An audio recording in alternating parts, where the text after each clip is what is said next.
দুটি American F-16 fighter jet তীব্র গতিতে ইরান সাগরের দিকে এগিয়ে যাচ্ছিল। ঘড়িতে তখন সকাল 7:23।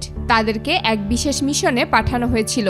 তাদের লক্ষ্য ছিল ইরানের দক্ষিণ মরুভূমিতে থাকা একটি সামরিক বেজের কাছাকাছি পৌঁছানো। একজন ছিলেন ক্যাপ্টেন রবার্ট এবং অন্যজন ক্রিস্টোফার নামে একজন অভিজ্ঞ পাইলট। তাদের হাতে সময় ছিল খুবই কম, মাত্র 22 মিনিটের ভেতরে বিশেষ মিশন শেষ করে আবার আন্তর্জাতিক আকাশসীমায় ফিরে যেতে হবে তাদের। কারণ তারা জানত সকাল 8:30টার পর থেকে ইরানের উত্তরাঞ্চলের সামরিক ঘাঁটিগুলো পুরোপুরি চালু হয়ে যায়। তাই তারা এমন একটা সময় বেছে নিয়েছিল যখন বেশিরভাগ সামরিক ইউনিট সকালের প্রস্তুতিমূলক কাজ নিয়ে ব্যস্ত থাকে। তাদের পরিকল্পনা ছিল খুব দ্রুত হরমুজ প্রণালীর দিক দিয়ে নিচু উচ্চতায় উড়ে দক্ষিণ অঞ্চলের কাছাকাছি পৌঁছানো। দুই পাইলট তখন সমুদ্রের খুব কাছাকাছি উচ্চতায় উড়ছিল। তাদের গতি ছিল অত্যন্ত বেশি, ঘন্টায় 2000 কিলোমিটারেরও বেশি গতিতে ছুটে চলা এই জেটগুলোকে সাধারণ যুদ্ধবিমান দিয়ে ধাওয়া করা প্রায় অসম্ভব। পাইলটরা মনে করেছিল ইরানের কাছে আধুনিক কোনো যুদ্ধবিমান নেই, তাই তাদেরকে যুদ্ধবিমান দিয়ে ধাওয়া করা খুব কঠিন হবে। এ কারণেই তারা প্রায় নিঃশব্দে একদম নিচু উচ্চতায় পাহাড়ের ফাঁক-ফোকর ব্যবহার করে এগিয়ে যাচ্ছিল। এদিকে ইরানের একটি রাডার কন্ট্রোল রুমে তখন ডিউটিতে ছিলেন একজন জুনিয়র অফিসার। সকালবেলার সময় হওয়ায় পুরো কন্ট্রোল রুম তখনও পুরোপুরি সক্রিয় অবস্থায় ছিল না। জুনিয়র অফিসার মূলত সাধারণ পর্যবেক্ষণের কাজ করছিলেন। তিনি রাডার স্ক্রিনে নজর রাখছিলেন কোনো অস্বাভাবিক সিগন্যাল দেখা যায় কিনা। হঠাৎ করেই তিনি রাডার স্ক্রিনে দুটি ঝাপসা সিগন্যাল দেখতে পান। সিগন্যালগুলো কয়েক সেকেন্ড দেখা যাচ্ছিল, তারপর আবার অদৃশ্য হয়ে যাচ্ছিল। প্রথমে তিনি বুঝতে পারেননি এটি আসলে কি। নতুন অফিসার হওয়ায় তিনি বিষয়টি নিয়ে কিছুটা চিন্তায় পড়ে যান। পরে দ্রুত তিনি একজন সিনিয়র অফিসারকে ডাকেন। সিনিয়র অফিসার এসে প্রথমে স্ক্রিনের দিকে তাকিয়ে কিছুই দেখতে পাননি। তিনি হয়তো ভেবেছিলেন জুনিয়র অফিসার ভুল দেখেছে, কিন্তু কয়েক মুহূর্ত পর আবারও সেই ঝাপসা সিগন্যাল দেখা দেয়। এবার তিনি বুঝতে পারেন বিষয়টি স্বাভাবিক নয়, কারণ হরমুজ অঞ্চলে সাধারণত কোনো যুদ্ধবিমান চলাচল করে না। বিশেষ করে আন্তর্জাতিক আকাশসীমার সেই অংশে সামরিক মহড়াও খুব কম হয়ে থাকে।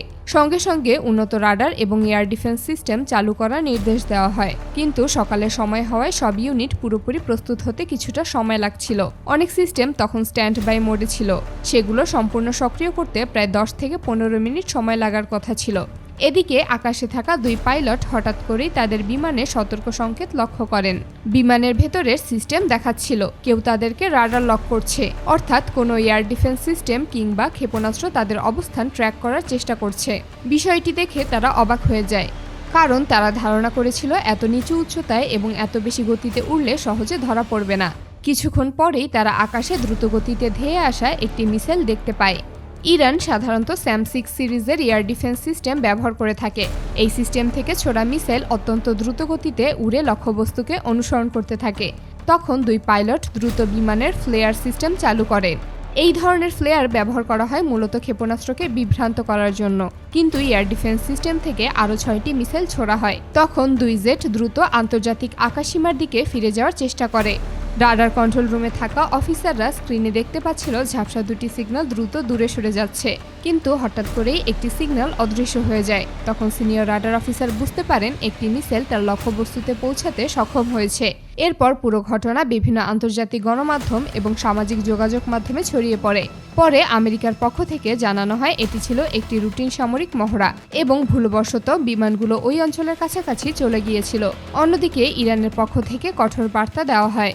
তারা জানিয়ে দেয় তাদের আকাশসীমায় কোনো ধরনের অনুপ্রবেশ সহ্য করা হবে না। এই ঘটনার পর ইরান তাদের আকাশ, নৌ এবং বিমান ঘাঁটিগুলোতে নিরাপত্তা আরও জোরদার করে। তারা তাদের সব ইউনিটকে পুরোপুরি সক্রিয় থাকার নির্দেশ দেয়, কারণ মধ্যপ্রাচ্যের এই চলমান পরিস্থিতির মধ্যে ইরান কোনোভাবেই তাদের আকাশসীমার নিরাপত্তার ক্ষেত্রে বিন্দু পরিমাণ ছাড় দিতে রাজি নয়।